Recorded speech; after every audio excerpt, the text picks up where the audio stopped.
Сәлем достар, менің каналыма қош келдіңіздер. Бүгін сіздерге үй жағдайында сырок жасап көрсететін боламын. Дәмі кәдімгі дүкендегі сыроктардан аумайтын үй жағдайында жасалатын осындай сырокты жасайтын боламыз. Құрамы өте оңай. Мұнда менде сүзбе, сахарная пудра, яғни қант ұнтағы және де еріген сары май. Сары майды еріткеннен кейін кішкене суытып аламыз, содан кейін сүзбемізге қосамыз, ал оның үстіне біздің қант ұнтағымызды саламыз.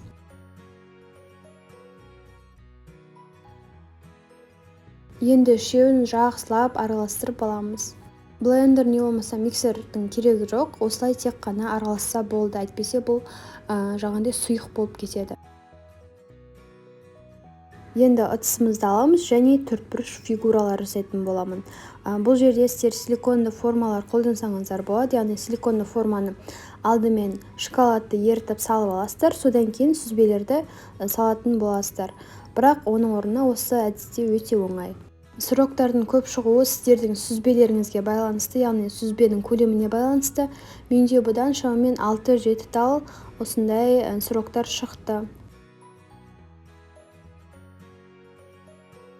Енді бұл массаны біз шамамен 1 сағатқа морозильникке жібереміз.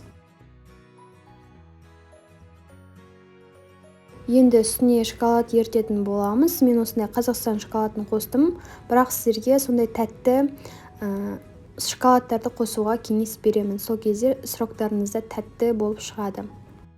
Шоколадтың жартысын қостым, яғни 50 граммдай қостым. Енді бұның барлығын микротолқынды пеште не болмаса водяной баняда ерітіп аламыз. Шоколад ерігеннен кейін сливки не болмаса осындай майлы сүт қосуға болады, бірақ бұл маңызды емес. Міне шоколадымыз дайын, осылай еріп шықты. Енді бұған иісі жоқ, осындай сұйық майды сеуіп жібердім. Аз ғана сепсек жеткілікті, және де бізде осындай болып шықты. Енді бұны сырогымыздың үстіне осылай жағып шығамыз.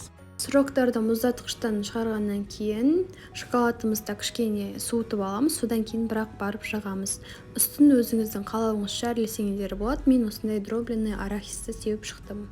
Осыдан кейін тоңазытқышқа салмаймыз. Осындай бөлме температурасында 30 минуттай тұру керек, содан кейін барып жейміз. Себебі біздің жаңағы творожный массамыз әлі қатып тұр, ол жұмсару керек, және сол кезде дәл магазиндегідей болып шығады. Ішіне кез келген начинка салсаңыздар болады, не болмаса осындай жей берсеңіздер де болады. Міндетті түрде осы рецептпен жасап көріңіздер.